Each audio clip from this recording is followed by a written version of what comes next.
मैं रिक्वेस्ट करती हूँ प्लीज स्टेज पर आएं। Thank you very much.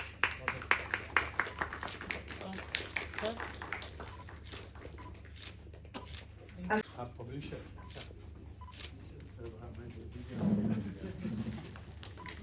हम दे रहे हैं। ये इतनी मॉडेस्टी कहाँ देखने को मिलती है। काम है सर, बहुत मुश्किल काम है। बहुत बहुत शुक्रिया। सबको इंतजार था। इस पल की खातिर नेक नियति से आप सबकी यहाँ आमद हुई। किताब देखूं मोहम्मद अब्दी ने शायद इसी पल के लिए लिखा था। किताबों से ये रोशनी आ रही है। एक बार मेरी रिक्वेस्ट, जोरदार तालियों से आप इन बुक्स को भी वेलकम कीजिए। फारूक वनी जी की बहुत मेहनत इसमें लगी है और इनके लिए बहुत special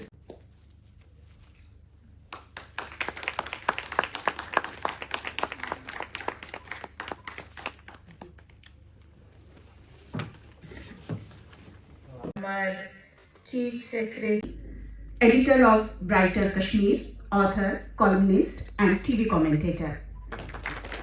It's a great pleasure to welcome you here, sir. We have guest of honor, Lieutenant General Syed Atta Hasnain, PVSM, UISM, AVSM, Chief Secretary of JNK. We have respected guest here, Colonel Jaivan Singh, author, expert on Kashmir issues, social worker, and advisor in National Minority Commission. We have respected guest Dr. D.K. Giri, author and commentator. मैं फारूक वानी जी से गुजारिश करती हूँ कि आप मेहमानों का स्वागत करें। तोहफा देते हैं जिसे हम चाह कर भी तशरीफ लाए। हमारा मान बढ़ा है। तालियों में जरा भी कंजूसी ना करें। बारिश मुकम्मल हो गई। अपनी डायस का अजानों से भजनों का रिश्ता पुराना, ये पीरों फकीरों का है आशियाना। यहाँ सर झुकाती है कुदरत भी आकर, है कश्मीर धरती पे जन्नत का मंजर। The changing colours of Chinar, recollection of a Kashmiri journalist. ये किताब कभी किस्सा गोई करती लगती है तो कभी ऑटोबायोग्राफी जैसा फील देती है। In this special book, Mr. Farooq Wani compiled news, articles and observations on issues with a particular relevance and connection to development in Kashmir, in country, extended neighborhood and the world at large.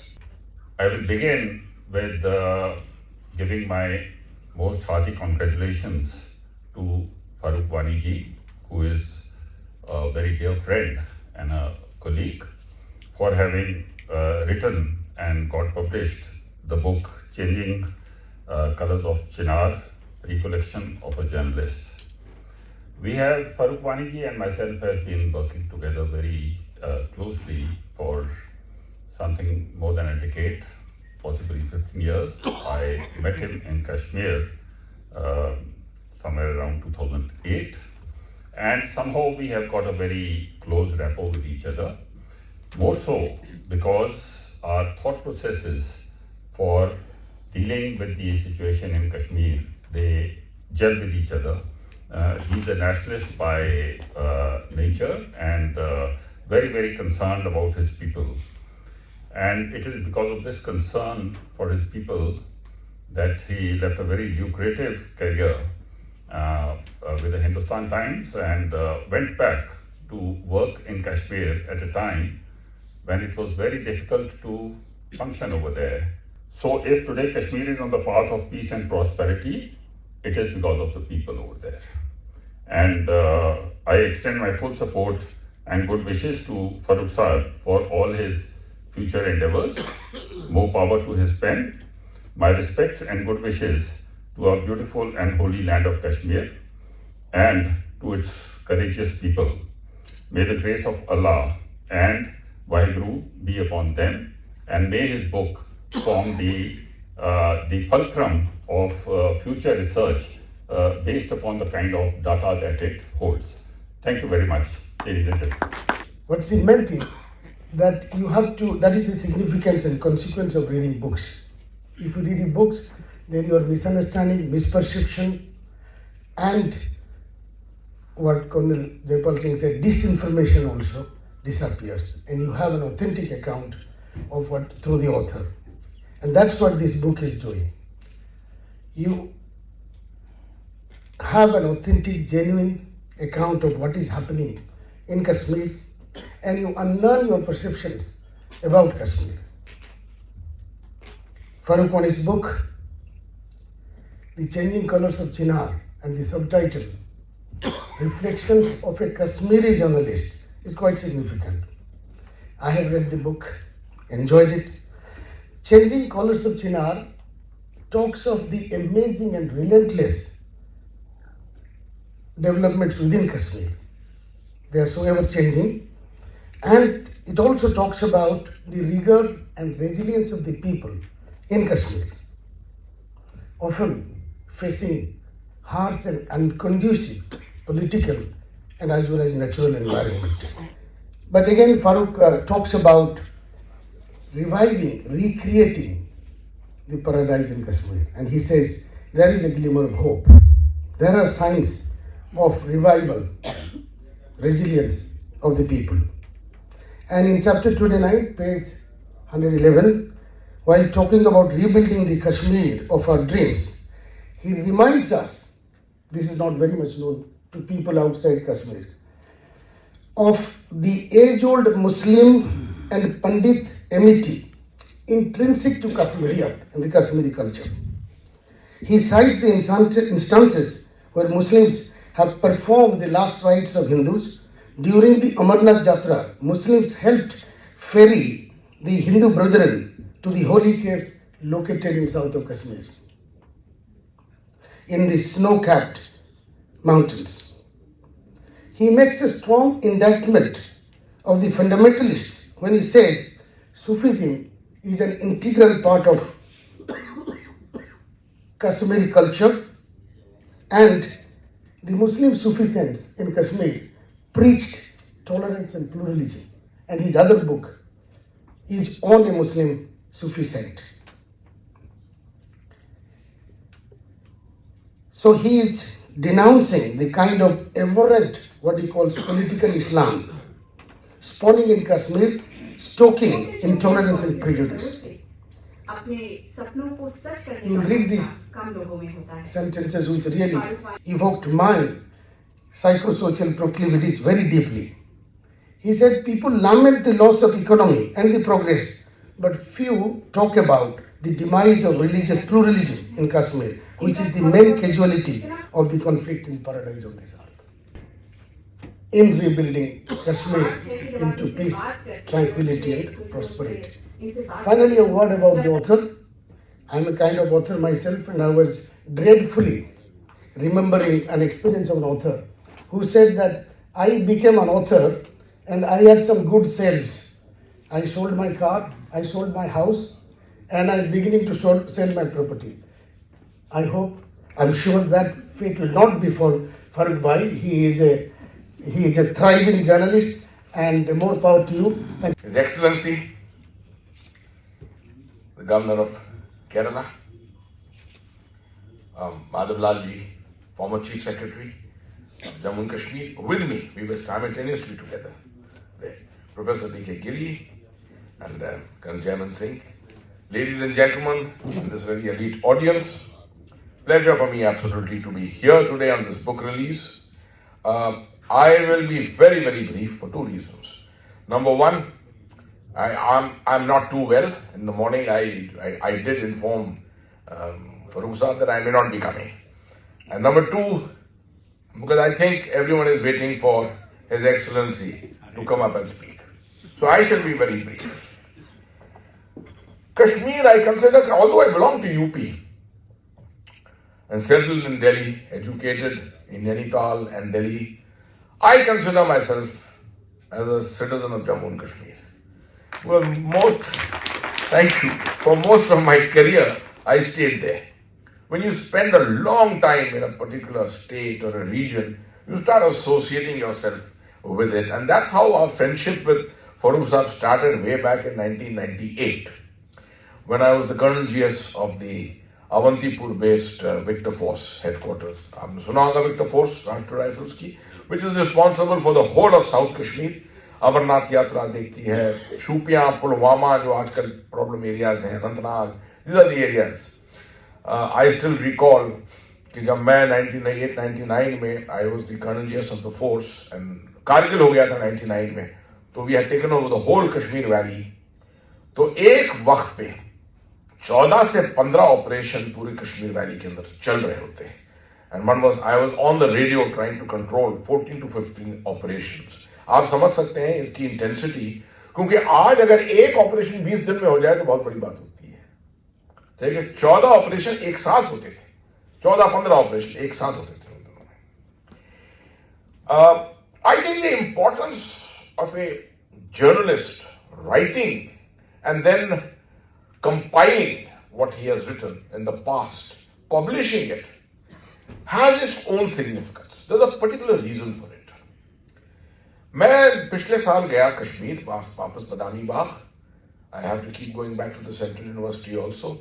And Badami Bagh में core commander साहब ने मुझसे कहा कि ना why don't you speak to my officers? तो मैंने कहा जरूर, अगर 15 कोर के ऑफिसर्स सुनना चाहते हैं तो you can put up 1,000 officers on the video links etc. तो मैंने उनसे कहा कि आप क्या सुनना चाहेंगे मुझसे, what do you want me to speak on?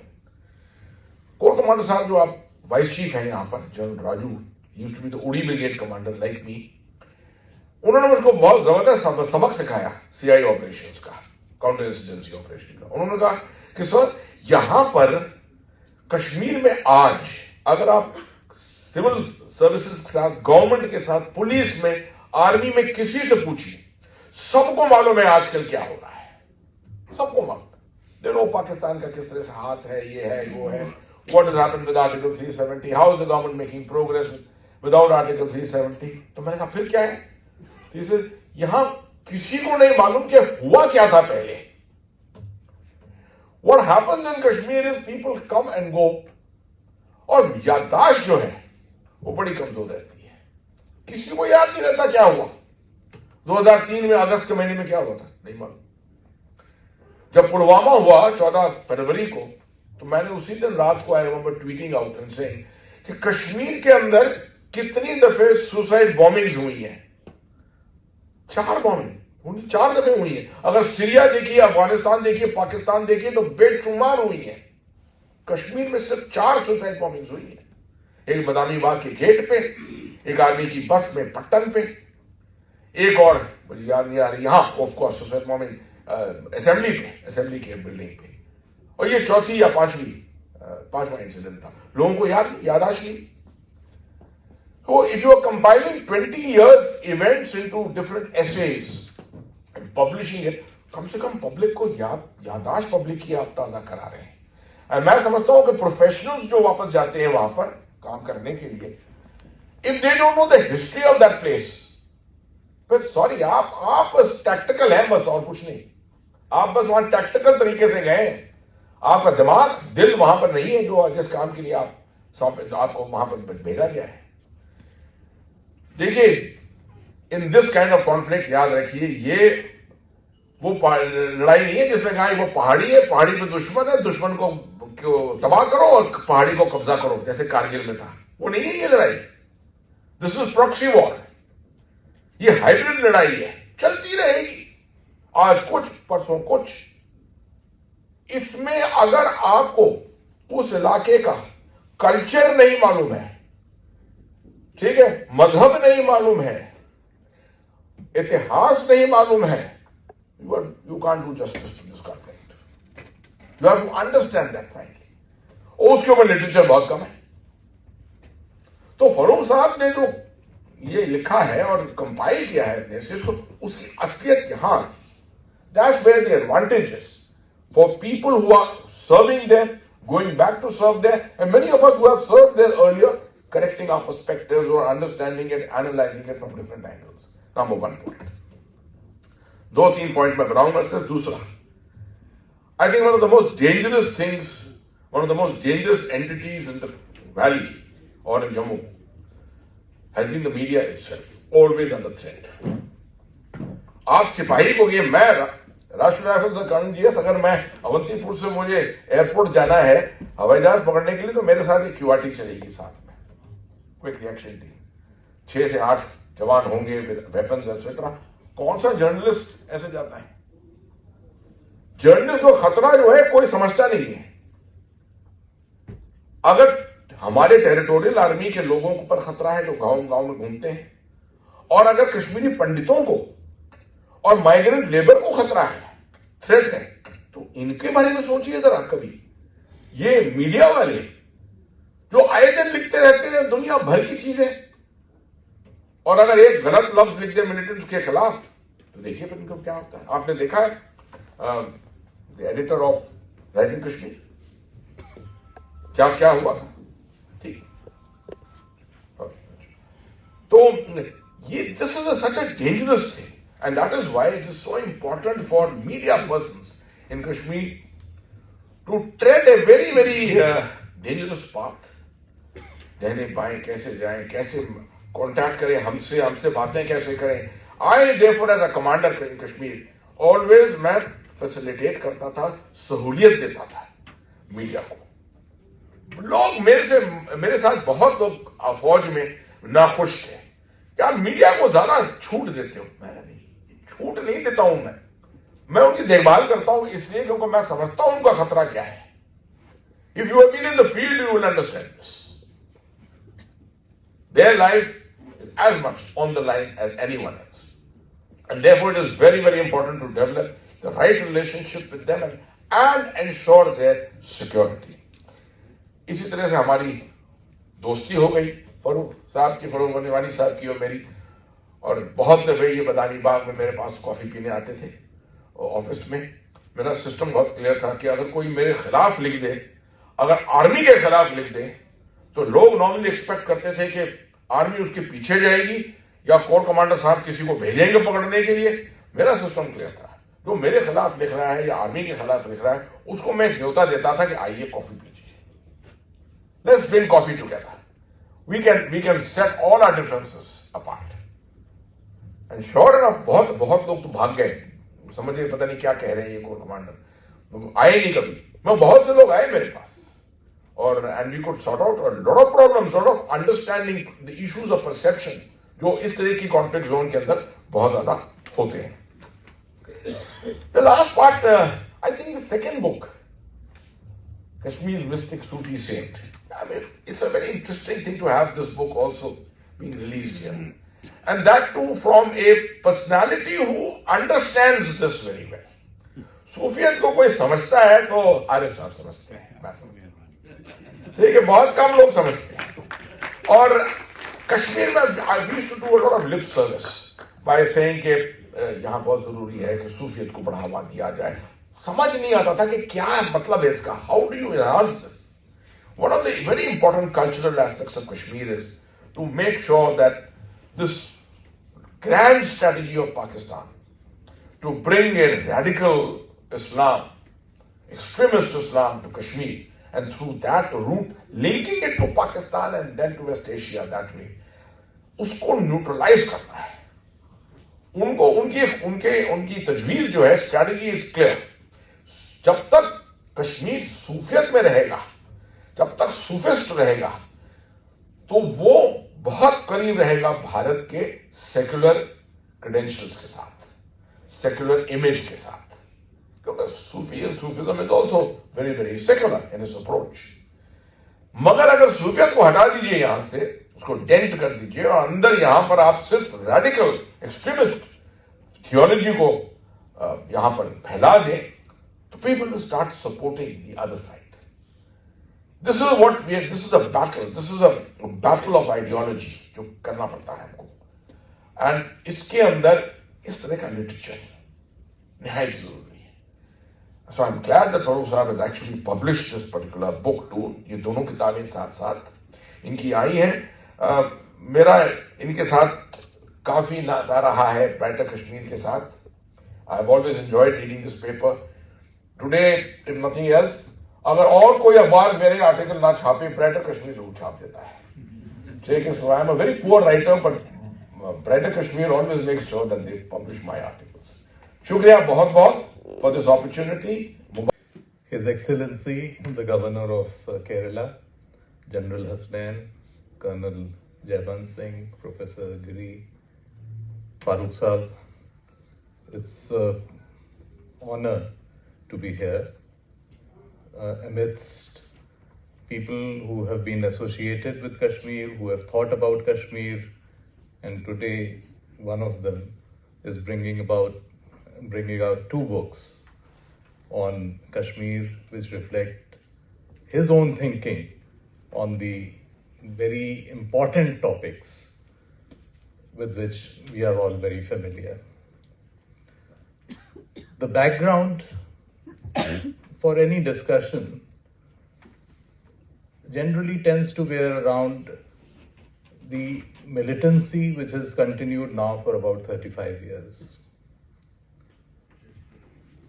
If you really come to think what 35 years is in terms of the context of the society, it basically means that we are talking about 3 generations of people who have been witnessing or who have been living in an environment of militancy, insurgency, counter-insurgency. It also means that if you take into account, I was reading something which has been flagged by Farooq Wani in one of his essays, that 75% of the population in Kashmir is below the age of 35 years. So this is the group of people who have lived in rather abnormal situation. They have in fact not seen a period of normalcy, so to say, if you consider those born after 1989. These are the kind of people who actually constitute the bulk of the community in Jammu and Kashmir.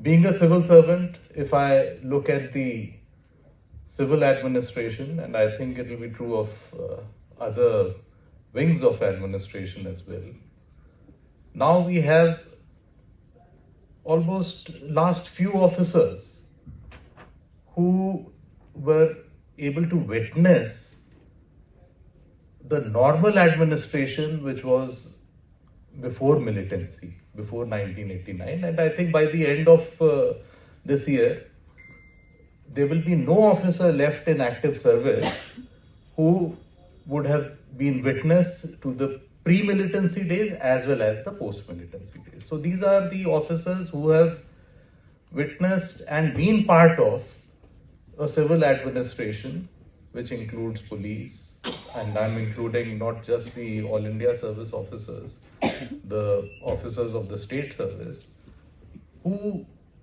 entered service after militancy had already begun. So these 35 years have seen tremendous ups and downs. And as was very rightly pointed out and flagged by General Hasnain, it is a challenge within the administration and I think also for the civil society that people properly understand how this militancy, insurgency began, what were the responses from time to time for both in terms of the military response as well as the non-military initiatives to control this situation and bring about what we may call as normalcy.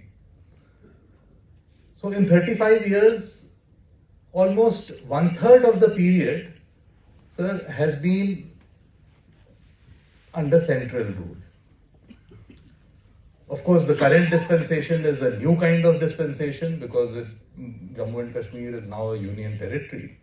But even before that, for almost 1/3 of the period, there was governor's rule, president's rule, that is minus the elected government.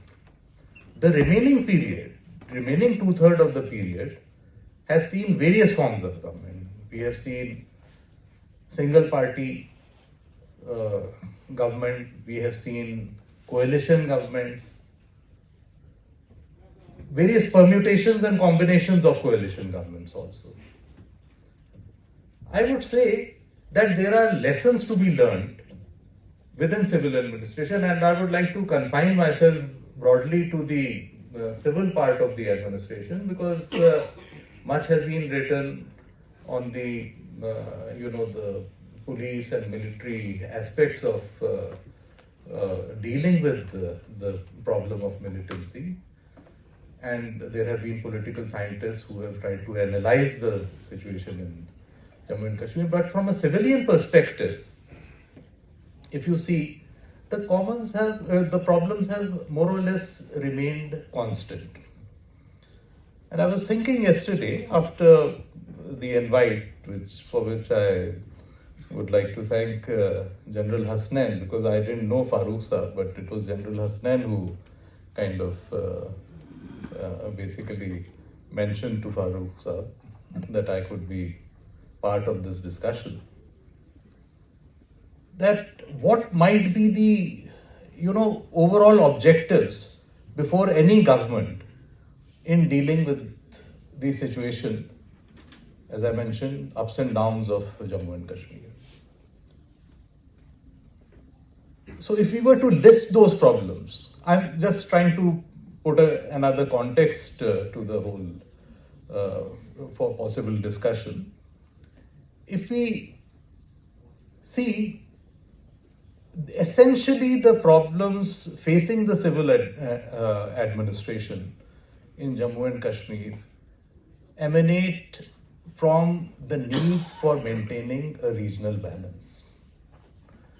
Now, the regional balance is both in terms of development aspects and the political aspects. And of course, the political aspect is dictated largely by the demography of the entire state. So, when we are talking about Kashmir, I feel that we should not forget about Jammu and Kashmir as a whole, which possibly now Ladakh is a separate union territory, but Ladakh was also part of it.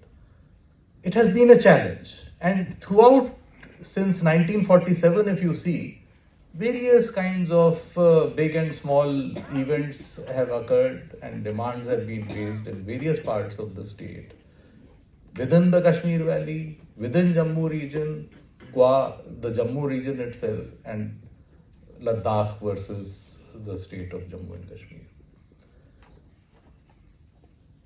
Why I mention this is that we need to draw lessons from the experiments, I would say, some of which were successfully tackled, some of which were not so successful, of the past, keeping aside the nature of the governments which have been in place. For example, the issue of Ladakh and the demand for autonomy in Ladakh, if you go back to 1994-95, it was a very big issue. It was coming in the wake of militancy which had already taken root in Jammu and Kashmir. But it came to be very effectively tackled, I would say. And I was Commissioner Ladakh Affairs at that time and had the privilege of interacting within the government, of course. At that time, the state was under central rule, as well as the people in Ladakh. And the model which emerged of the Ladakh Autonomous Hill Development Council, I would say, is one of the very successful models in dealing with the regional aspirations and perceived imbalances. So these are, I mentioned this particularly because it was a successful model. But even if we look at, for example, in 2008, the Amarnath Yatra issue, it had regional overtones, and nobody thought that it will blow up into such a big issue at that time. Ultimately, if you see the consequence of the manner in which I guess the whole issue was handled and the conflicting views between perceptions between those in the valley and those in Jammu, it led to irreversible change. Those changes are irreversible. And today, if you see the construct of politics in Jammu, it has undergone a change following 2008, in fact. So these are some of the things I just highlight only to flag the point that there are lessons to be learned from the past, something which General Hasnain alluded to earlier.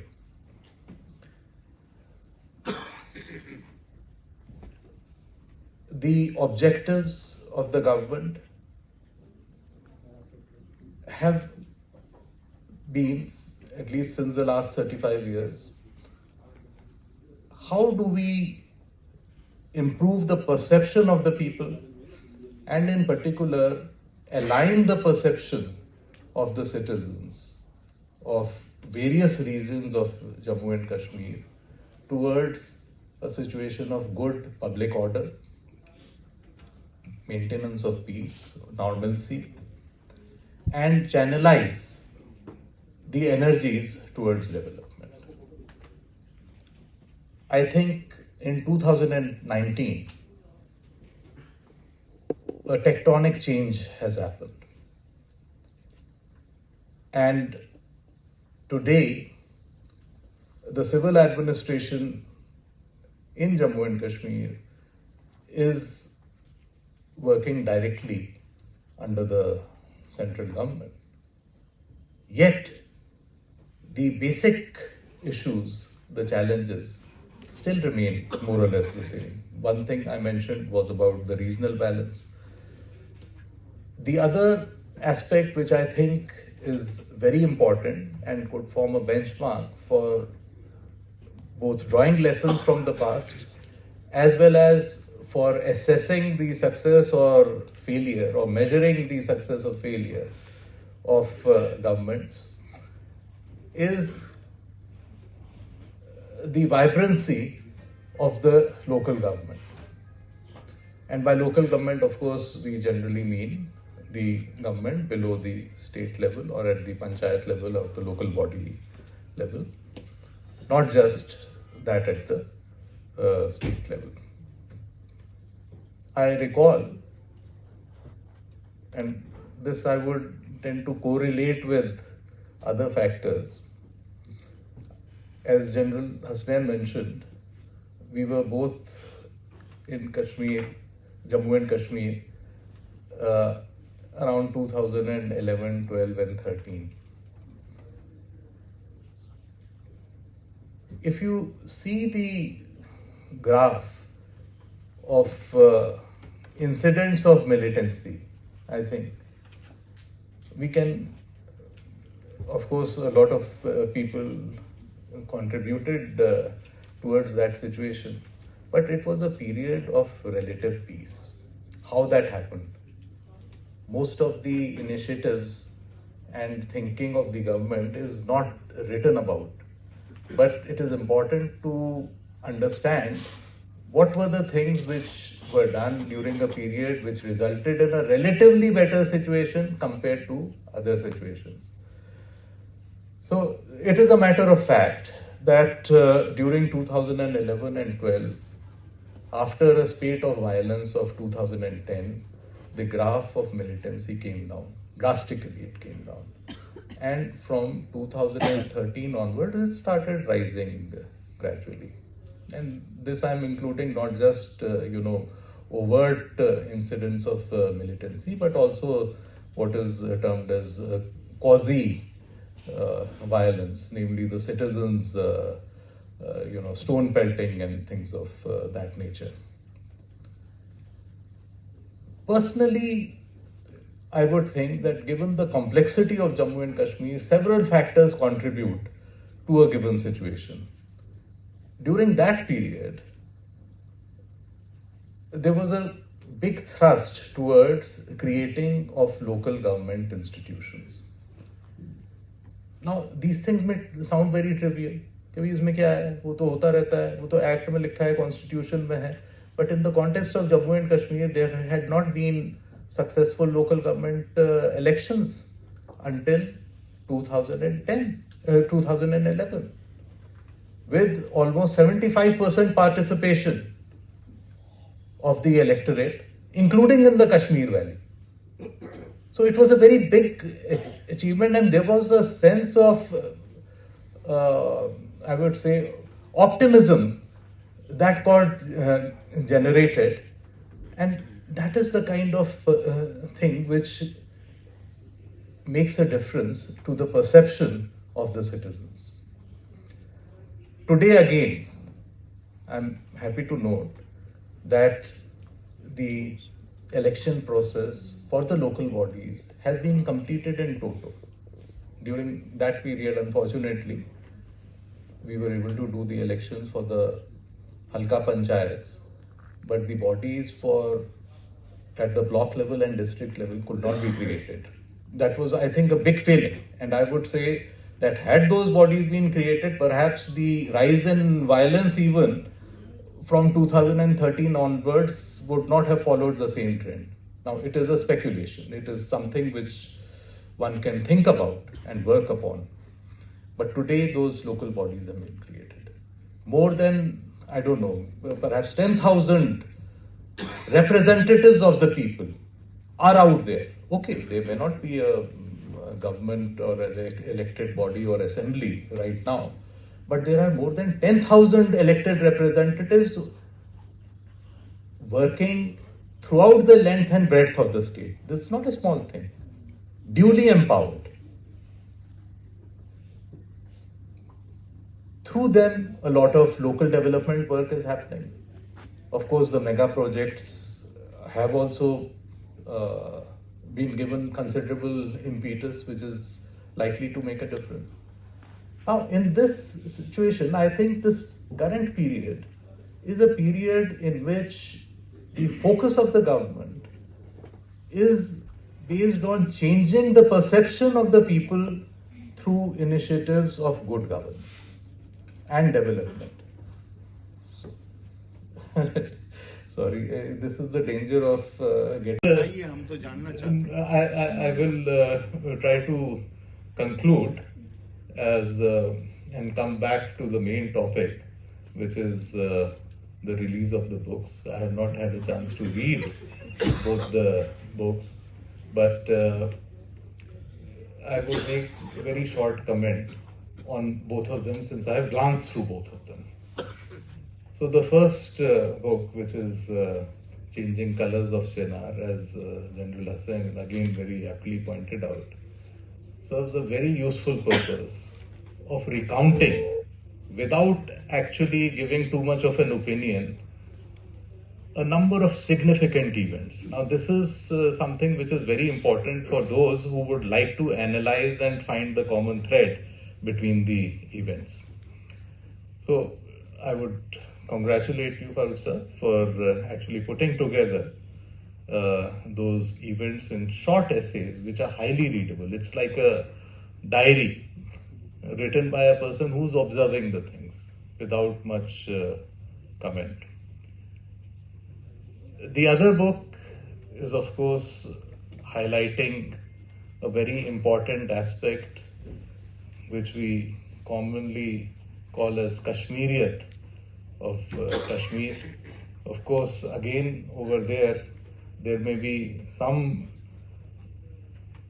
perceptions of about the intricacies of what has been written. To me, I think the Kashmiriyat is more related to the Rishi order, which you have touched upon. And for academic purposes, I would like to also draw a distinction between the Rishi order and the Sufism in Kashmir, which went parallel with each other with a little bit of overlapping for a couple of generations before they finally came to be seen as one. So it is a very interesting topic, and I am sure that we will all learn much from the perceptions which Farooq Sahab has given in his book. So to conclude, wish you all the best with your maiden ventures and the authorship of books, and we look forward to reading a number of books from you in future. Thank you very much. And sorry, I must apologize. मोहतरम सदर नशीं श्री माधवलाल जी, मेहमान निधि वकार general Syed अता हसनैन साहब, श्री जयवंत Singh ji, doctor D.K. गिरी और यहाँ सामने कश्मीर शैविज़्म और ऋषियत रहे तो ये सरकारी ओहदे पर हैं, लेकिन कश्मीर शैविज़्म और ऋषियत पर मेरे नज़दीक अथॉरिटी हैं वीरेंद्र काजी साहब, और मैं इनसे बहुत इस्तेफादा करता हूँ। और यहाँ मौजूद सभी मुअज़्ज़िज़ ख़वातीन व हज़रात, सबसे पहले फ़ारूक वानी साहब के लिए बहुत बहुत शुक्रिया। मैं जनवरी के पहले हफ्ते में श्रीनगर में था। फ़ारूक साहब से मुलाकात उससे पहले से है, लेकिन उनकी बड़ी मेहरबानी, हमारे साथ चरार शरीफ भी गए और उसी मौके पर उन्होंने कहा कि वो दिल्ली में इन किताबों का इजरा चाहते। यहाँ पर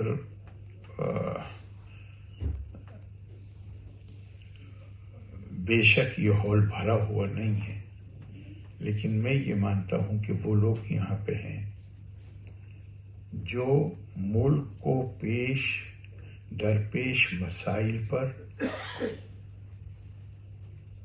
एक सोच रखते हैं और हमारा मुल्क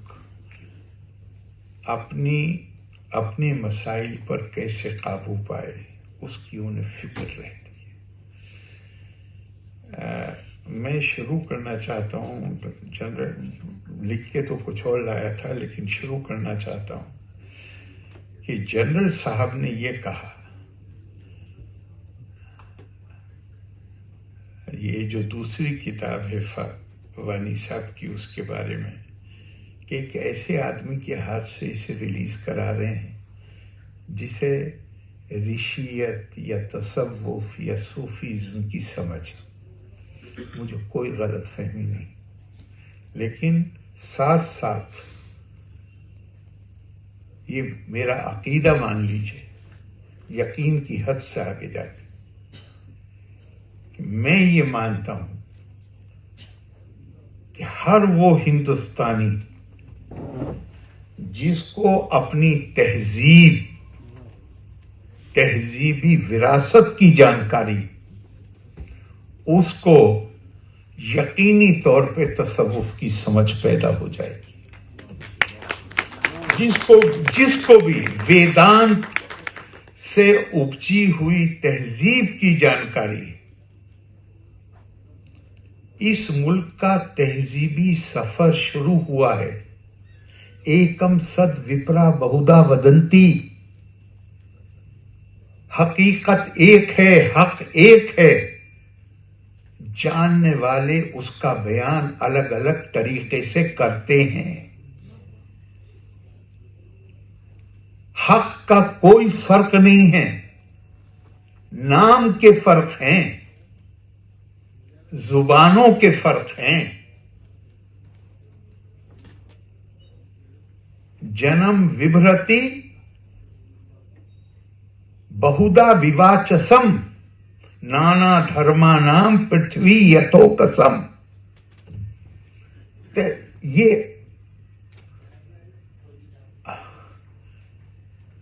जिसे कहते हैं तहजीब का इर्तिका, संस्कृति सभ्यता का विकास, उसके किसी तरक्की करते करते किसी खास मुकाम पर पहुंचकर ये रियलाइज करना कि बगैर बहुदा के, बगैर डाइवर्सिटी के काम नहीं चल सकता, ये तो दुनिया में हो रहा है और बहुत खुशी है कि हो रहा है। हिंदुस्तान के जो थॉट लीडर थे, जिन्हें ऋषि मुनि कहा गया, उन्होंने आज से 4000 साल पहले ये मान लिया कि तनव्वो कहते हैं बहुदा, अनेकता।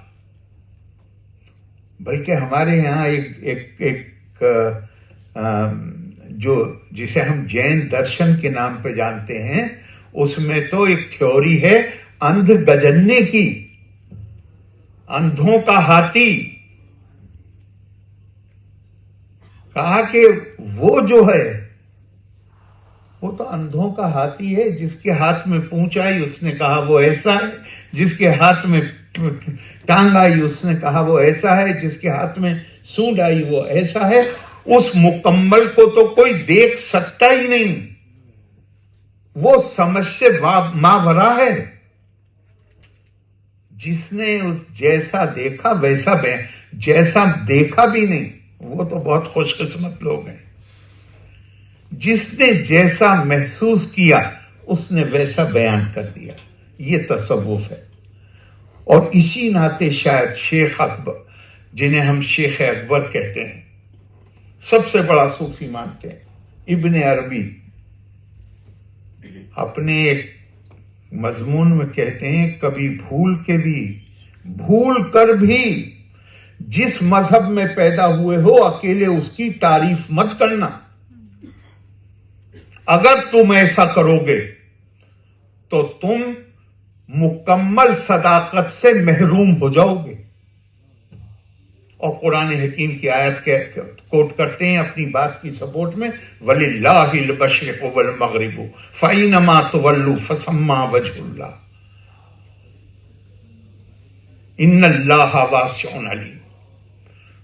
इधर मुंह करो वो है, इधर मुंह करो वो है, जिधर मुंह करो वो है। उसको महदूद नहीं किया जा सकता, किसी एक फिरके में महदूद नहीं किया जा सकता, किसी एक डॉक्ट्रिन में महदूद नहीं किया जा सकता। असीमित को एक बार मैं किसी लेक्चर के सिलसिले में बाहर से दावतनामा आया, मैं गया, स्पीच के बाद खाने पे इकट्ठे हुए सब इस्लामिक स्कॉलर थे। तो मैंने उनसे कहा कि मैं आपको एक 4 लाइनें सुनाता हूँ, जरा। वहां मुझे ध्यान नहीं आया जब मैं बोल रहा था, अभी मुझे ध्यान आ गया। मैं आपको 4 लाइनें सुनाता हूं, बस ये जानना चाहता हूं आपका क्या ख्याल है, ये कहां से आई। जनरल साहब का जुमला जो है उसका इसमें मुकम्मल जवाब है। तो उन्होंने कहा जी बताइए। मैं क्या, एक दुआ है, और दुआ ये है कि हे परमेश्वर, ऐ मेरे खुदा, मैंने 3 बड़े गुनाह किए हैं, गुनाह कबीरा, मैं उसके लिए माफी चाहता हूं। मेरा पहला बड़ा गुनाह यह है कि मैंने आपकी तारीफ में भजन गाए। हम कहते हैं कि जाके इबादत करो, पूजा पाठ करो, याद करो, वो उसमें कहा जा रहा है कि मैंने आपके भजन गाए आपकी तारीफ में। और आपकी वो जात जिसको शब्दों में बयान ही नहीं किया जा सकता, उसको शब्दों के अंदर, अल्फाज के अंदर कैद करने की कोशिश की। ये मेरा पहला बड़ा गुनाह। मैं ध्यान लगाकर बैठा, मैंने अपने मन मस्तिष्क में आपकी एक छवि बनाई, और आपकी जात वो है जिसे कोई शक्ल सूरत तो दी नहीं जा सकती। ये मेरा दूसरा बड़ा गुनाह। मैं मुख्तलिफ तीर्थ स्थानों में गया, जियारतों में गया, आपको ढूंढता हुआ, और आपकी जात वो है जो हर वक्त हर जगह मौजूद है। मैंने उस जात का इनकार किया जब मैंने जाके आपको मखसूस जगहों पे तलाश किया। ऐ मेरे खुदा, मेरे इस गुनाह को माफ कर दी। तो छूटते ही 2-3 लोगों ने कहा किसी सूफी का कलाम। किसका है? मैं कहा ये महाभारत में अष्टवक्र गीता नाम का चैप्टर है, उसकी शुरुआत इस दुआ के साथ होती। तो हम अगर, हमारी बदकिस्मती ये है कि हम अपनी तहजीबी विरासत से नावाकिफ हैं। हमारी सांस्कृतिक विरासत, एक लंबी गुलामी के नतीजे में हमारे अंदर एक एहसास कमतरी पैदा हुआ और हमने ये सोचा कि शायद मौजूदा दौर के बस कि में जिंदा रहने के लिए हमारी चीज काफी नहीं, या उसमें कमी है। चूंकि हम वाकिफ नहीं है अपनी विरासत से, लिहाजा हम ये नहीं जानते कि यूरोप जो डाइवर्स होना शुरू हुआ है, प्लूरलिज्म को जो एक्सेप्ट करना शुरू किया है, सेकुलरिज्म की जो थ्योरी आई है, इसकी तारीख 150 साल से ज्यादा पुरानी नहीं। हमने तो 4000 साल से पहले हमारे ऋषि मुनियों ने कहा, एकम सत विप्रा बहुधा वदंती। अच्छा, उसे भी पुराने को छोड़ दीजिए, नए दौर में आ गई। अगर कोई सब बता सके, मुझे सन याद नहीं। स्वर्ण मंदिर अमृतसर में उसकी फाउंडेशन कब रखी गई? कितना पुराना? वो तो मुझे मालूम है, गुरु अर्जुन देव जी ने के जमाने में हुआ। कितना साल, कितने हो? 4 से ज्यादा ही है ना।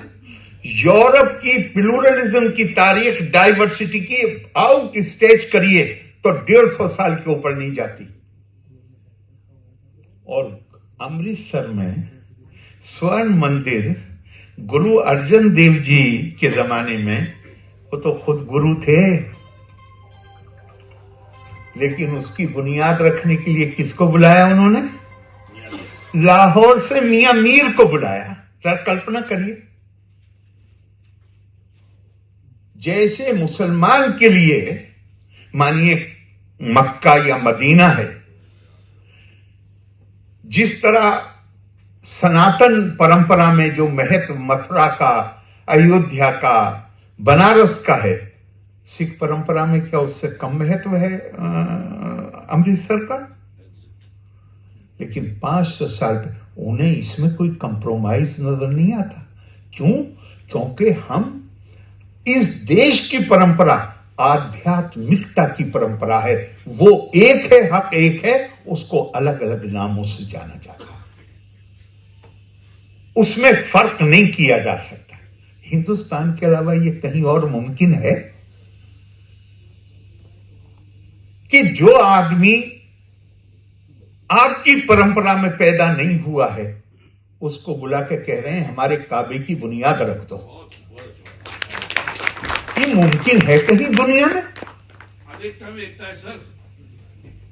ये हिंदुस्तान की खास चीज है। पूरी दुनिया इस रास्ते पर आ रही है। हर कोई अब प्लूरलिज्म को, डाइवर्सिटी को एक्सेप्ट कर। पहले दुनिया में लोग अपने से मुख्तलिफ लोगों को देख के शुबा पैदा होता। मौला अली का कौल है, अन्नास आदाओ मा जहिल। हम जिसके बारे में कुछ नहीं जानते उसके दुश्मन हो जाते हैं। बेइल्मी जो है वो मर्ज है, लोग मर्ज नहीं। हम उनके बारे में नहीं जानते, इसलिए हम दुश्मन हो जाते हैं। ये हिंदुस्तान है मेरे भाई। मैं तो कभी लफ्ज इस्तेमाल नहीं करता हूं, माइनॉरिटी, मेजॉरिटी, हिंदू, मुस्लिम। अरे भैया, ये कॉलोनियल विरासत है। इस मुल्क को बांट के रखने का तरीका था, जिसमें मजहब का इस्तेमाल भी करो, जिसमें लैंग्वेज का इस्तेमाल भी करो। यहां बैठे हुए लोगों में कोई बता सकता है अंग्रेजों से पहले इस मुल्क में किसी कॉलेज में, किसी यूनिवर्सिटी में उर्दू का डिपार्टमेंट था कहीं? खुद उर्दू वाले उसको उर्दू नहीं कहते। शाह रफीउल्लाह पहला तर्जुमा कुरान का करते हैं और उसके प्रीफेस में लिखते हैं, कुरान हकीम का ये तर्जुमा मैं हिंदवी जुबान में कर रहा हूं। हमारे अंदर कॉन्शियसनेस बढ़ाने के लिए।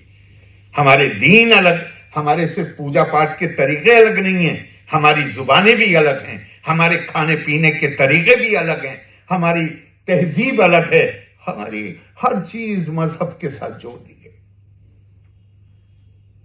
सऊदी तो अपनी नेशनलिटी के कॉलम में इस्लाम नहीं लिखते। किसी मिस्री ने भी मैंने नहीं देखा कि वो लिखता हो कि मेरी कौमियत इस्लाम है। कोई इंडोनेशियन भी नहीं लिखता कि मेरी कौमियत इस्लाम है। जहां हुजूर सल्लल्लाहु अलैहि वसल्लम पैदा हुए उस मुल्क का आदमी अपने पासपोर्ट में अपनी नेशनलिटी लिखता है सऊदी। इजिप्ट का आदमी लिखता है मिस्री, लेबनान का आदमी लेबनीज, इंडोनेशिया का। और ये मैं उन सोसाइटीज के नाम ले रहा हूं जहां मुसलमान या तो पूरा मुल्क मुसलमान है या गैर मुस्लिम थोड़े से हैं। वो अपनी कौमियत इस्लाम नहीं बताते। लेकिन हिंदुस्तान में एक तहरीक पैदा हुई जिन्होंने कहा कि कौम तो मजहब से बनती है, मजहब के नाम पे हम अलग होंगे। ये तो वो मुल्क है। अच्छा, पुराने भी भूल जाए, मैं आपको अभी का बताता हूं, पुराना भी बताता हूं और नया भी बताता हूं। मैं ये क्यों बातें बोल, फारूक वानी साहब की किताब में मुझे ये दर्द, इंसानियत का दर्द, एक जैसे कांस्टेंट थीम होती है वो नजर आता है।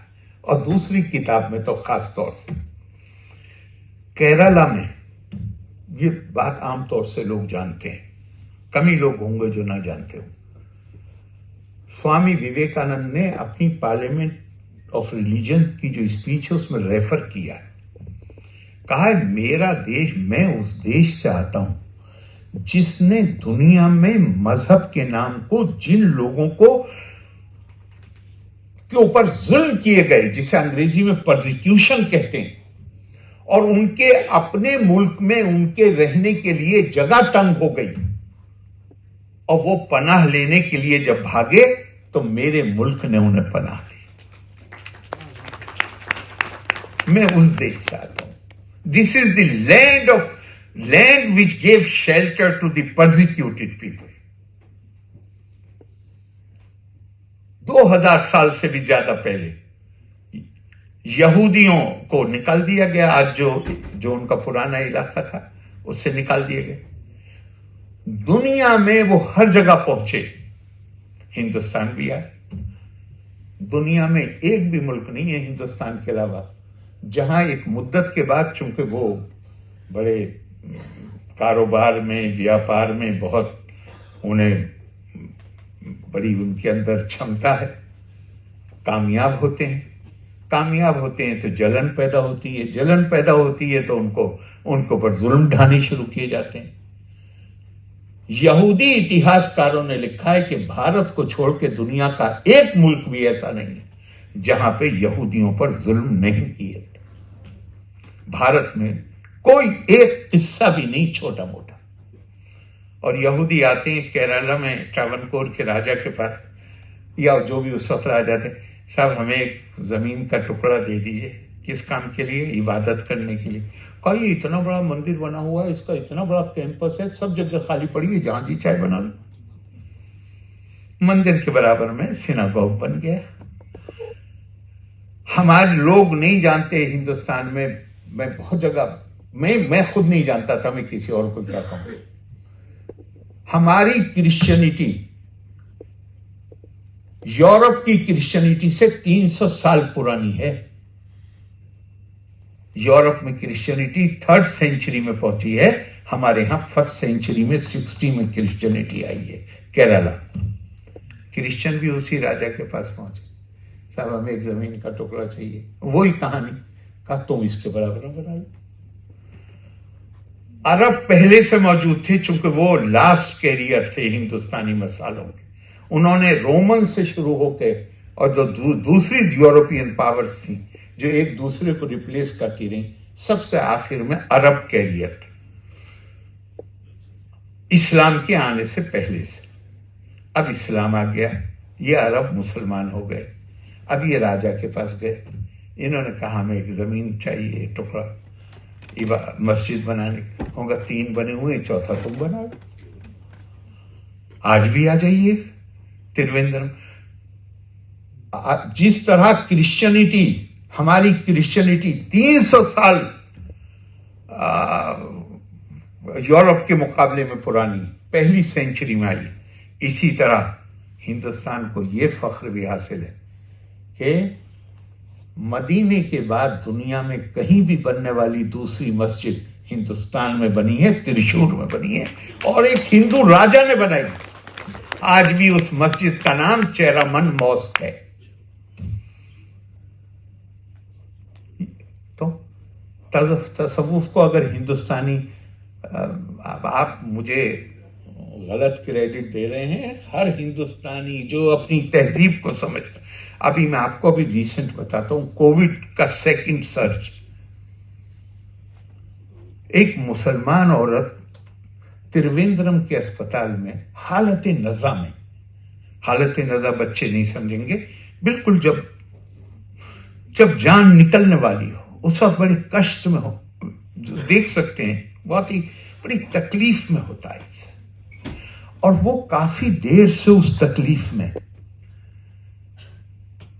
ये खूब छपा रहा थी अभी सेकंड सर्ज में केरला त्रिवेंद्रम के अस्पताल, एक यंग लड़की जिसकी उम्र 26 या 27 साल, डॉक्टर, उस सेकंड सर्ज में जब आदमी अपने बीमार रिश्तेदार के पास जाने को तैयार नहीं था, उस वक्त वो उस औरत के पास पहुंचती है और उसके कान में मुंह लगाती है अपना और कुछ बोलती है, और ये औरत फौरन खत्म हो जाती। तो सीनियर डॉक्टर ने कहा कि तुमने ये क्या किया? उसने कहा मैंने कुछ भी नहीं किया, इसकी जान निकल नहीं रही थी, मुझे मालूम है कि मुसलमान मरते वक्त कलमा सुनना चाहता है, मैंने जाके इसके कान में कलमा पढ़ दिया। नाम डॉक्टर का सुनीता नायर। डॉक्टर ने कहा तुम्हारा काम मौत आसान करना है क्या? उसने कहा बचा तो आप भी नहीं पा रहे थे, वो तो बेचारी मरी रही थी। डॉक्टर ने डांट लगाई पर सब ने उसकी तारीफ की। उसे ये हिंदुस्तान है, हिंदुस्तान नाम ही इस चीज का है। एक के बाद एक आप सुनाते चले जाइए किससे, कितनी देर तक यहां पे बैठेंगे? मैंने पता नहीं कितना टाइम और ऑलरेडी ले लिया, हो गए। अच्छा, कश्मीर, राज तरंगनी जॉन राज, कलहन वाली नहीं, 2 है ना राज तरंगनी, जॉन राज। 1354 से लेके 1373 तक सुल्तान शहाबुद्दीन की हुकूमत थी। उसका वजीर था उदयश्री। किसी मौके पे कुछ माली परेशानी थी, उदयश्री ने शहाबुद्दीन से कहा ये भगवान बुद्ध का बहुत बड़ा मूर्ति है, इसको पिघला के और इसके सिक्के बनवा दो। तो शहाबुद्दीन के अल्फाज जो जोन राज ने राज तरंगनी में कोट किए हैं, पढ़ने से ताल्लुक रखते हैं। उसने कहा हमसे पहले के लोगों ने अपनी नेक नामी के लिए, शोहरत के लिए, इबादत के लिए, रियाजत के लिए इन मूर्तियों की तामीर करी, और हम इनको पिघला दें?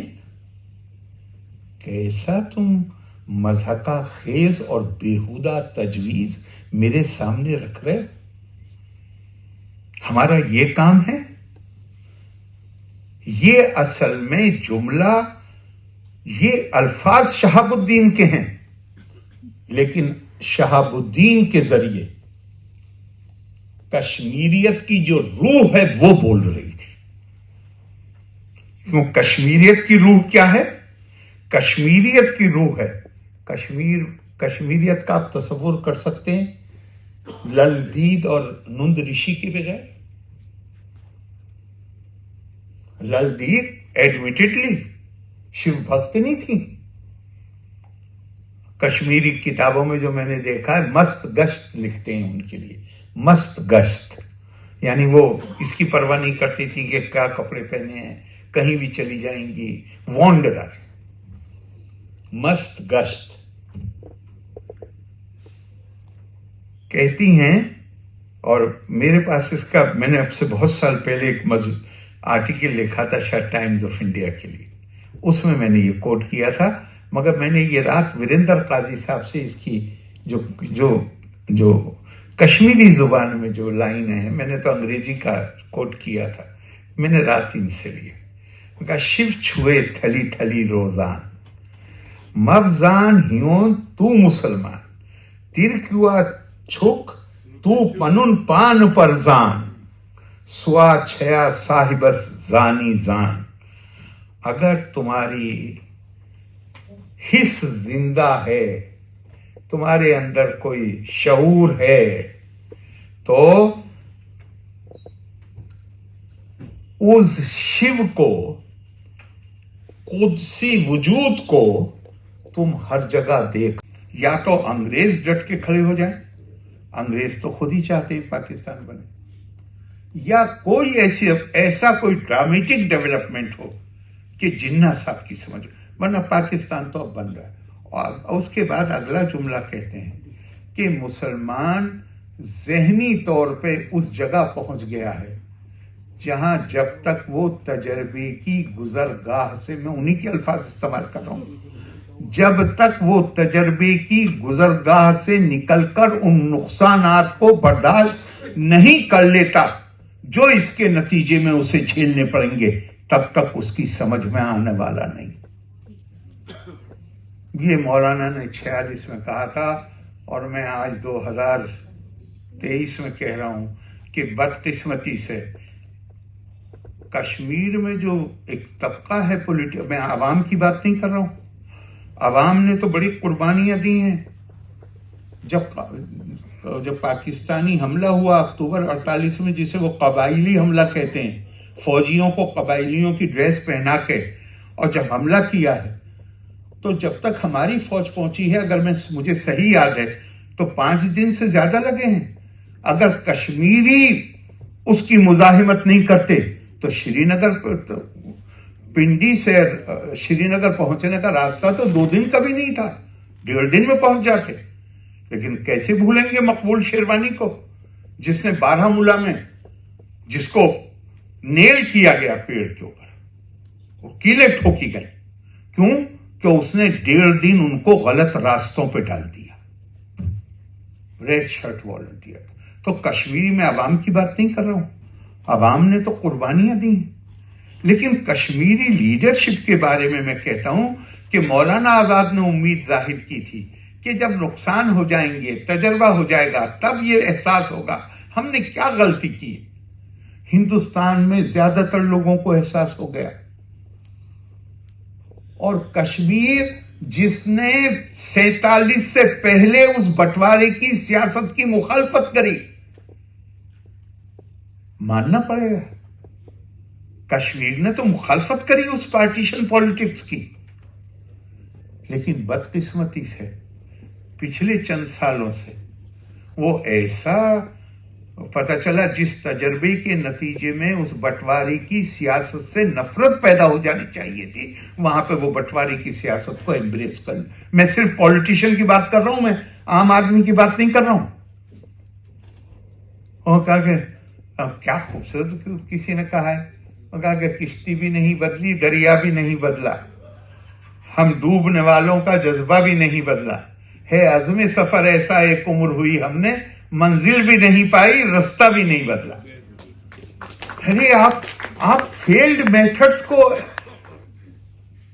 मैंने एक बार यहाँ पे इंडिया टुडे की कॉन्क्लेव थी, मरहूम जिलानी साहब वहां पे मौजूद थे, तो मैंने कहा मोहतरम जिलानी साहब, पाकिस्तान का जो बड़ा हिस्सा था, बड़ी आबादी थी, वो बंगाली थे। दुनिया की तारीख में पहली बार हुआ कि अक्सरियत ने यह कहा कि हम इस अकलियत के साथ नहीं रहना चाहते, और कहा हमें अलग कर दो।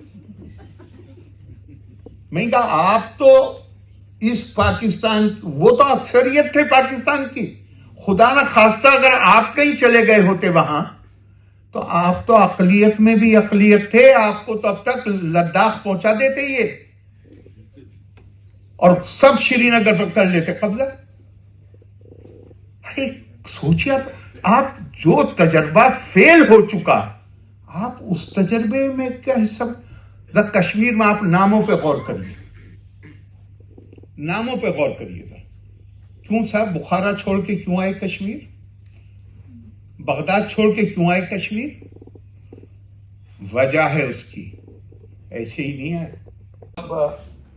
मैं highly thankful to you because you have gone deep into the history, and we understand that some people here may not knowing the history of Kashmir and peers and rishis and sofis, so you have enlightened them regarding that situation, what has happened in the past, and culture of India, Kashmir and other parts of the world, and you have touched Pakistan, so thanks for that.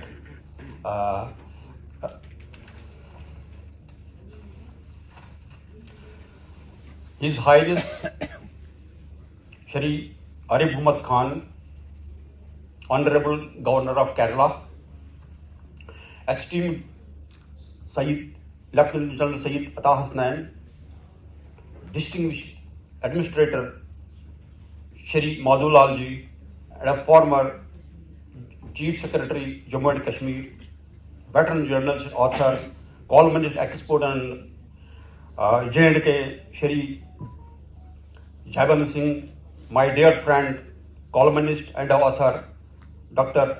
Professor Giri. And ladies and gentlemen, Assalamu alaikum, Namaskar, Sat Sri Akal, good afternoon. मैं अपने इस सफ़र की शुरुआत यहाँ से करता हूँ कि ये जो किताब है मैंने लिखी है, ये मेरे जो आर्टिकल्स पहले पब्लिश हो चुके हैं डिफरेंट प्लेटफॉर्म्स पे, तो मैंने क्या किया काम, मैं सोचा कि इनको थोड़ा सा मैं एक बुक की शेप में दे दूं और ये यंगर जनरेशन जो है उनके लिए रेफरेंस के तौर पे, बुक के तौर पे ये काम करेगी, क्योंकि आजकल का ज़माना है, इंटरनेट का ज़माना है। तो ऐसा भी होता है कि जब तक मोबाइल चलाएं या जब तक इंटरनेट पे जाएं तब तक ऐसी चीज़ें नहीं मिलती, या आपको सर्च करना पड़ेगा वहाँ पे। लेकिन हमने ऐसा सोचा कि इसको हम एक बुक की शेप में कंपाइल करके लोगों के सामने डाल दें, और ख़ासकर जो हमारे यहाँ पे यंगर जनरेशन है उनको पता लगे कि कश्मीर में आज पिछले 30-35 साल में हुआ क्या है, तो उसको उसका थोड़ा सा हम डिस्कस कर लें इस बुक में। लेकिन बिफोर इस किताब को या ये लिखने से पहले कोई भी ऐसा शख्स हो जो ये लिखे, कई बार सोचना पड़ता है उसको कि मुझे क्या लिखना है, और वो भी कश्मीर जैसे माहौल में। तो यहाँ पे मेरे कश्मीर के एक जर्नलिस्ट पे अभी मेरे को नज़र आ रहे थे, वो ज़्यादा समझते हैं इस बात को, और अता हसनैन सर है जिन्होंने कश्मीर में काम किया है। जैसे इन्होंने बोला कि जर्नलिस्ट का वहाँ पे रहना कितना मुश्किल रहता है, जैसे जापान सिंह साहब ये तो रोज़ लिखते रहते थे, मैं इनके आर्टिकल उसको कैरी करता था। कभी बार बहुत बार मेरे को ऐसा भी लगा कि sometimes so I will be shot down, जैसे ये आर्टिकल लिखते, बड़ा हार्ड आर्टिकल लिखते थे, बहुत ज़बरदस्त आर्टिकल लिखते थे, और ऐसा कश्मीर में इस किस्म का नैरेटिव चलाना बहुत मुश्किल है। जैसे यहाँ पे एक मैडम बैठी है डॉक्टर मनिका कोल, उन्होंने भी मेरे को एक बार बोला कि आप क्या लिखते हैं यहाँ पे, तो ये किस आम इंसान का लिखना इतना मतलब नहीं होता, के पास की बात नहीं है। तो खैर मैं हिम्मत करके ये सब चीज़ें जुटाता रहता हूँ आज तक, और तो मैंने कभी ये इसकी रिपरकशंस या बैकलैश का मैंने कभी परवाह नहीं किया, लेकिन मैं लिखता गया और आगे चलता गया मैं।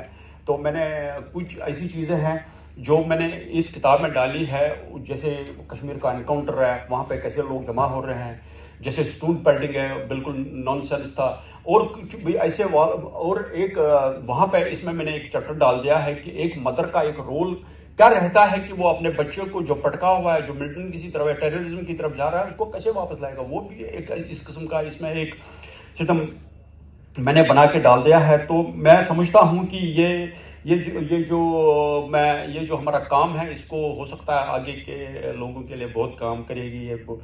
तो ये एज अ कॉमन पर्सन, और जो मैंने इस किताब में जो किया है कि with other professionals, this journey as a media person has also come up, which is fair share of challenges. Here I take this liberty of monitoring and a quote by a former British Prime Minister, Winston Churchill. Success is not final, failure is not fatal. It is a courage to continue that counts. तो ये चीज़ें ऐसी हैं जो मैं थोड़ा बहुत ये क्या नाम इस यहाँ पे अपने जो ऑडियंस है, हमारी डिस्टिंग्विश्ड ऑडियंस है, उनको ये बताना चाहता हूँ कि हमारे जो वहाँ पे जितने भी काम करने वाले लोग हैं, जैसे मीडिया है, कश्मीर का मीडिया, वो कमेंडेबल जॉब करते हैं वहाँ पे। ऐसी कोई बात नहीं है, जैसे छोटा हो बड़ा हो या मीडियम में है, बहुत अच्छा मतलब काम कर रहे हैं वो, कि या जैसे वहाँ पे नेशनल बिल्डिंग में काम हो या डेवलपमेंटल हो या कुछ भी हो, उसके लिए काम करते हैं। तो मैं थोड़ा सा आपको थोड़ा सा इसके पीछे मैं ये क्या नाम अपने जो बैकग्राउंड है इसका थोड़ा सा मैं ब्यूरो कर दूँ। अब मैंने जब ये 2010 में ये अखबार को चालू किया है तो उस वक्त कश्मीर में सर बहुत कम अखबार छपते थे। इवन वहाँ पे 2010 में वहाँ पे बहुत टर्मोइल चलता था, तो उस वक्त कश्मीर में बहुत कम अखबार छपते थे, नहीं थे, बिल्कुल पब्लिकेशन बंद थी वहाँ पे। तो लेकिन हमने उस वक्त एक अखबार को इसलिए चलाया कि तो मैंने सोचा कि थोड़ा सा हम भी अपना, लेकिन हमने 4 पेज को चलाया, ब्लैक एंड वाइट। वो भी जनरल साहब थे वहाँ पे, उस वक्त 15 कोर के कमांडर थे वहाँ पे ही। तो फिर मैंने जब चलता गया तो फिर हमने इसको आगे बढ़ाया और आज 12 पेज पे हम पहुँचे हैं। और वो भी बड़ी मेहनत करके हमारा टीम जो है इसके साथ लगा है, उसके करके। लेकिन एक इसको मतलब उसके बाद जब चलते गए तो 370 का मसला हो गया। 370 का मसला हो गया तो उस वक्त क्या हो गया कि उस वक्त वहाँ पे इंटरनेट की सुविधाएं नहीं थी। कुछ 5-6 दिन फिर हम बैठते थे वहाँ पे मीडिया सेंटर में, वहाँ से थोड़ा काम करके फिर शाम को बैठते थे, या कभी कभार टीवी पे बैठ के हम लिखते थे। हमारे एडिटर्स वगैरह, हम एक स्टोरी, दूसरा स्टोरी, तीसरा स्टोरी बना के पेपर को आगे मॉर्निंग में डाल देते। लेकिन उसके बाद जब वहाँ पे थोड़ा सामान्य हो गया, लोग वहाँ पे आने लगे, तो डेलीगेशन जाती रही, तो मैं हर किसी डेलीगेशन का साथ पार्ट रहा। और मैंने क्या नाम जो भी वहाँ पे डेलीगेशन है उनके साथ मैंने इंटरेक्शन की, उनको हमने कश्मीर के बारे में बताया कि, और जिस वक्त वहाँ पे कश्मीर का नैरेटिव बड़ा डिफरेंट चलता था, जैसे आपने सर बताया कि पाकिस्तान में वहाँ से बड़ा डिफरेंट नैरेटिव चलता था। लेकिन हमने उस नैरेटिव को हमेशा हमने नहीं माना, हमने डिनाउंस किया, तो हम तो आगे बढ़ते गए। लेकिन एक बात हो गया वहाँ पे 2019 में, तो वहाँ पे एक ऐसा मसला हो गया कि पाकिस्तान का जो प्राइम मिनिस्टर उस वक्त के थे इमरान खान साहब, तो उन्होंने वो यूएन में एक तकरीर करी। तो तकरीर ऐसी करी कि उसने पूरा मतलब 90% या 80% वो कश्मीर का जो के बारे में उन्होंने बोला उसमें कुछ अदा करनी थी। तो हमने उसका काउंटर एक डाल दिया, एक आर्टिकल डाल दिया, UNGA note takers of false propaganda against India. तो वो आर्टिकल बाय द वे उस वक्त के हमारे वहाँ पे GOC थे, लेफ्टिनेंट जनरल रिटायर भी है वो डलहान साहब, तो उनके हाथ में वो पेपर आ गया, वो पढ़ते थे हमारे पेपर को। तो उन्होंने क्या किया, उस वक्त यूनिफाइड कमांड की मीटिंग चली, अमित शाह जी आए थे और डोवल साहब आए थे। तो उन्होंने क्या किया काम, जब उन्होंने अखबार में देखा कि आर्टिकल तो ये बोल रहे हैं कि कश्मीर में भी ऐसा कुछ लिख रहे हैं ये लोग, तो उन्होंने उनको वो आर्टिकल बड़ा, वो हमारा अखबार में आया था, बड़ा पसंद आ गया। तो उन्होंने इस आर्टिकल को उठा के यूएन में भेज दिया, सो दैट कि इस आर्टिकल को, जैसे मैडम ने बताया, तो उसका वो इमरान खान का जो वहाँ पे था उसका काउंटर करने के लिए वहाँ पे यूएन में भेज दिया हमारे न्यूज़पेपर को। तो कभी बहुत सारे ऐसे चीज़ें हमारे साथ हो गई। दूरदर्शन पे शाम को हो सकता आपको पता हो, शाम को कश्मीर का सच आ रहा था, वहाँ पे तो शोकेस कर रहे थे ब्राइटर कश्मीर को, ये हर शाम को दिखा रहे थे कि ये ब्राइटर कश्मीर में कौन सी स्टोरी छप रही है, क्या छुपा, बाकी अखबार पे लेकिन हमारे वो फोकस कर रहे थे। तो कहने का मतलब यह है कि बहुत मेहनत से हमने इस अखबार को चलाया है और बहुत। लेकिन एक बात मैं आप सबको बताना चाहता हूँ, मुझे आज तक तकरीबन 7 बार थ्रेट मिले हैं, लाइव थ्रेट्स, 6 लेकिन नेवर। तो सर मैंने कभी उन सर मेरे को कश्मीर फाइट निकलती थी, एक बार वहाँ पे पाकिस्तान से कश्मीर फाइट चलती थी, उस पर मेरा 6-7 बार नाम आ गया। और एक लड़की है जो US से काम करती है कश्मीर के लिए, करणजूदा फिशर, तो उसने मेरा टैग किया, तो कई बार मेरे को फेसबुक पर ट्रोल, अभी भी हो रहा है, अभी सर हो रहा है। अभी अगर सर आपको एक मैं सनसनी खैज बता रहा हूँ, अभी आज की डेट में, कल आपका मैंने जो विजिटिंग कार्ड बनाया, तो उस विजिटिंग कार्ड को टेम्पर किया गया। मैंने अभी तक आज तक ये किसी को ये बात नहीं बोली, ये मैं जस्ट बता रहा हूँ सर मेरे साथ कितना वहां पे कश्मीर में भी हो रहा है। और कोई बोल रहा है इसको लिखना नहीं आता, कोई बोल रहा है ये कर रहा है, कोई बोल रहा है वो लिख रहा है, कोई ये चल रहा है। तो ये इस किस्म की बातें मेरे साथ होती रहती है वहां कश्मीर में। और अभी कुछ दिन पहले 3 या 4 दिन पहले मिस्टर राघव यहाँ पे है, जो इसके मैनेजर है इस ऑडिटोरियम के, उससे आप पूछिए। कुछ दिन पहले हमारा जो कार्ड है इनविटेशन कार्ड, इसको टेम्पर किया गया। इसको अता हसनैन और माधवलाल सर का नाम हटा के वहां पर डाल दिया शाहरुख खान। हमारे शाहरुख खान से कम नहीं सर ये चीजें हमारे साथ चलती रहती है। तो अच्छा है, इसमें कोई बुराई नहीं। ये सर क्या मैं इन चीजों से घबराता है, ये चीजें बहुत आसान, अब बड़ा दिल पे नहीं ले रहा हूं मैं। जैसे अगर किसी और के साथ दिस लास्ट ईयर अगस्त मेरा एक वीडियो कश्मीर में इतना सर्कुलेट हो गया कि आप यकीन नहीं करेंगे कि मेरे को लगा कि अब मैं हो सकता है मैं कल की डेट में ना रहूं। मेरा सर्कुलेट वीडियो ये किया गया कि एक पता नहीं मैंने एक यूट्यूब को मैंने इंटरव्यू दिया, जैसे मैं रोज देता रहता हूँ, टीवी पे रहता हूँ, बाकी जगह रहता हूँ। तो मैंने एक यूट्यूब को दे दिया मैंने अपने, इन्होंने इसका मीम बना के उसको सर्कुलेट किया और लास्ट में डाल दिया कश्मीरी में वो गाना वाना। तो वो देखे सर कितना मेरे साथ वहां पे हो रहा है। लेकिन इन चीजों से मैं घबराता नहीं, लेकिन ये चीजें वो चीजें हैं जो मुझे आगे बढ़ाने पे मजबूर करती हैं। क्योंकि अगर मैं ये सोचूं कि मेरे साथ ऐसा हो रहा है, मैं पीछे तो नहीं हुआ।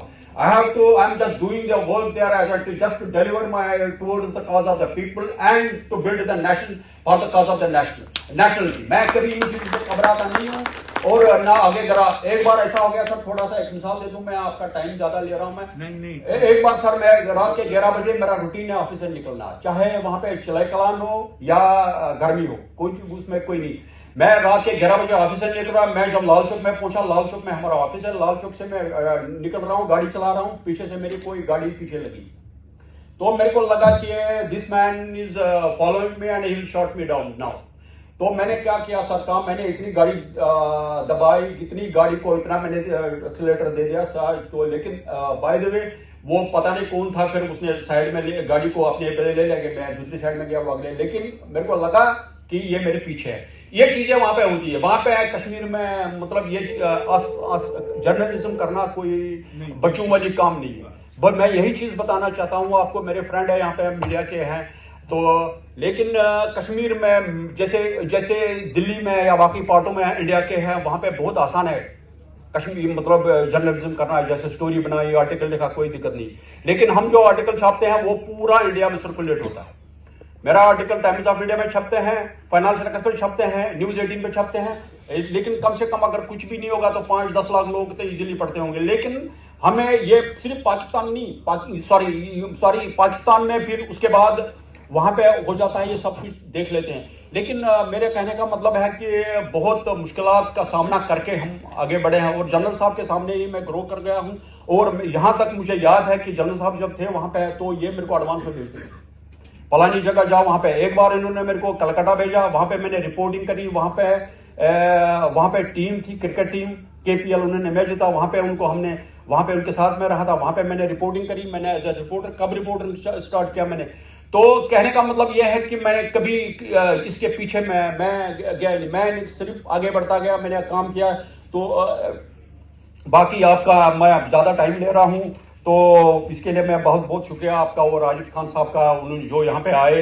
और हमारे साथ में थर्ड शेयर के जनरल असनैन का, जयवंत सिंह साहब का, माधवलाल साहब का, डॉक्टर गिरी का, और मेरे फ्रेंड थे यहाँ पे क्या नाम आकाश जी, वो पता नहीं है कि नहीं है, वो भी थे यहाँ पे। हैवी वेट है, मीडिया हैवी वेट है, कई लोग हैं वॉलंटियर से जिन्होंने हमारे साथ काम किया। मेरे पब्लिशर है अशोक जी, उन्होंने हमारे साथ काम किया। उनकी जो टीम है, अशोक तिवाड़ी, क्या नाम संजय तिवाड़ी है, और जगत है, और उनकी वो बेटी है सलोनी, जिन्होंने अभी जो पायलट है। तो उन्होंने बहुत हमारे साथ ये सब, और मेरे खासकर मेरे जो लोकलिटी के लोग हैं यहाँ पे, बशीर बाबा साहब है, मसूद साहब, और मेरे ब्रदर है, मेरी फैमिली यहाँ पे है, मेरी भाभी है। तो मैं इन सब का शुक्रिया अदा करूंगा। लास्टली मेरी जो ये मैडम है जिन्होंने यहाँ पे एंकरिंग करी, इसका भी मैं शुक्रिया अदा करना चाहता हूँ। नकुल सर है जिन्होंने बहुत सपोर्ट किया मेरे को, और मेरी मैडम है जो डॉक्टर मुनीका कोल जो हंसराज कॉलेज में एज अ लेक्चरर है, प्रोफेसर है। तो इन्होंने सब ने मेरे साथ, जो डॉक्टर गिरी का जो टीम है, इन्होंने मेरे साथ बड़ा ताउन किया इस किताब को यहाँ पे लॉन्च करने के लिए। मैं बहुत बहुत आपका शुक्रिया अदा करना चाहता हूँ। With this note, so I'm concluding this lecture. Hopefully you may have liked my lecture. I'm not a well speaker as well. So hopefully, and thanks a lot everybody joining us and sparing time to come here. And you have you people you have a busy schedule. You are already engaged in your this your tasks, and so that you have spared the time to come here. I am highly thankful to governor साहब जो यहाँ पे आए, उनकी team है। We are proud of you. नहीं sir, ऐसी कोई बात नहीं है। तो मैं